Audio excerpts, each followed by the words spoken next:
Le joueur de flûte de Hamelin. Il était une fois un petit village nommé Hamelin, peuplé de gens joyeux et généreux. Cependant, leur vie fut bouleversée lorsqu'une plaie de rats envahit le village, causant la destruction des récoltes et des maisons. Les habitants étaient désespérés et ne savaient plus quoi faire pour se débarrasser des rats. Un jour, un joueur de flûte est arrivé dans le village. Il a promis de se débarrasser des rats en jouant de la flûte. Les habitants étaient sceptiques, mais ils étaient désespérés et prêts à tout tenter pour sauver leur village.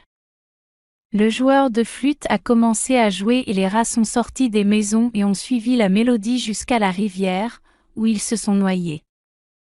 Les habitants étaient tellement reconnaissants qu'ils ont offert au joueur de flûte une grosse récompense.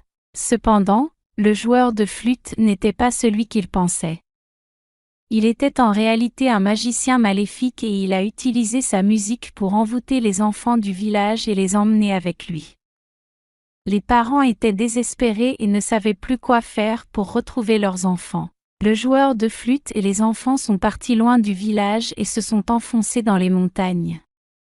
Les parents ont suivi la piste jusqu'à une grotte, où ils ont vu le joueur de flûte jouer de la flûte pour les enfants, qui dansaient autour de lui. Ils ont essayé de sauver leurs enfants, mais ils n'ont pas pu briser l'envoûtement. Finalement, un enfant a réussi à se libérer de l'envoûtement et à briser la flûte du joueur de flûte. La musique s'est arrêtée et les enfants ont été libérés. Ils sont retournés dans leur village et le joueur de flûte a été banni pour toujours. Les enfants ont grandi pour devenir des adultes heureux et le village est devenu plus fort que jamais. Et c'est ainsi que s'achève l'histoire du joueur de flûte de Hamelin.